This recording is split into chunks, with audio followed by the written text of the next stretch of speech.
I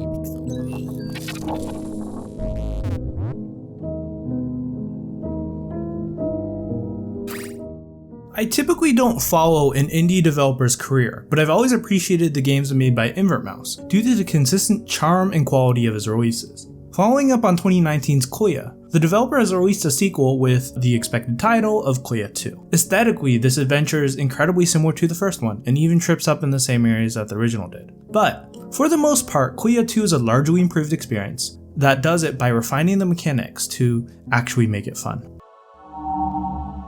Take this arcane disc. It may aid you on your journey. This mortal has a dark past. Her heart is filled with chaos.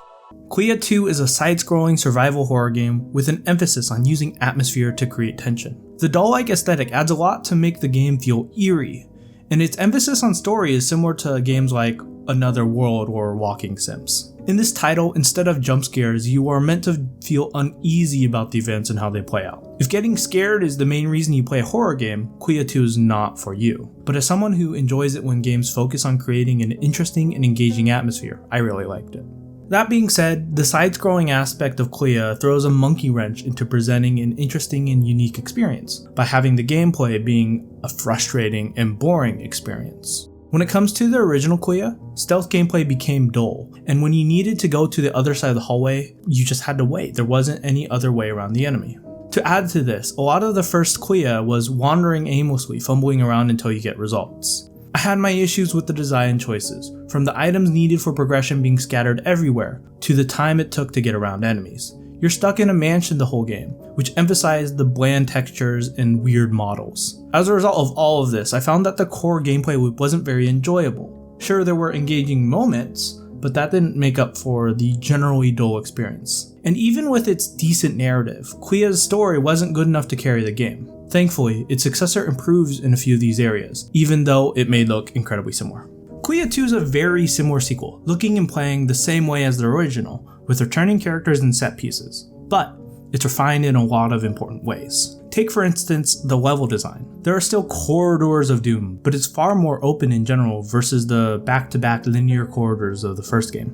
That decision means you're not inherently waiting for the enemy to move, but running around and avoiding them instead. Other elements have been streamlined, so while you still need to figure out where things are, backtracking has been significantly cut down. Puzzles are better explained and are more engaging, but they're still incredibly basic.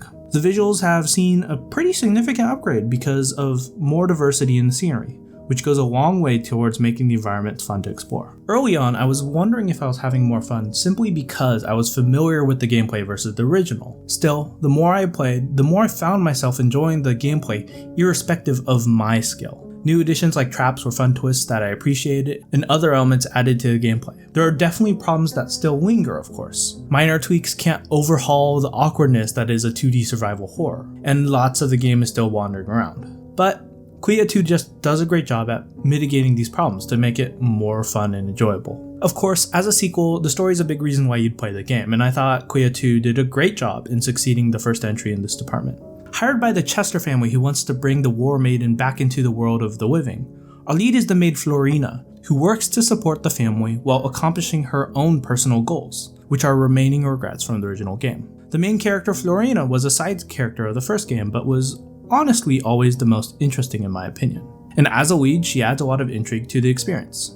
That being said, like the first entry, the story is still fairly basic, with short cutscenes, which leads to it feeling a bit stilted and characters coming off like they could have used more fleshing out. That said, even if it's nothing new or unique, it's still full of intrigue and charm. Clea 2 is much improved over the original, mitigating many of the deal-breaking issues, and as a result, it's much more enjoyable. While better, it's still ultimately a very similar game, a quirky 2D survival horror with a familiar story and weird gameplay, so consider that when deciding on the purchase. Noisy Pixel gives Clea 2 a 7.5 out of 10. Thanks for watching, this has been Noisy Pixel, signing off. If you're interested in more information about this game, please check out the Noisy Pixel website where we have news and a written review. If you're interested in content like this, please subscribe to the channel and hit the bell to be notified about our future content, and have a great day.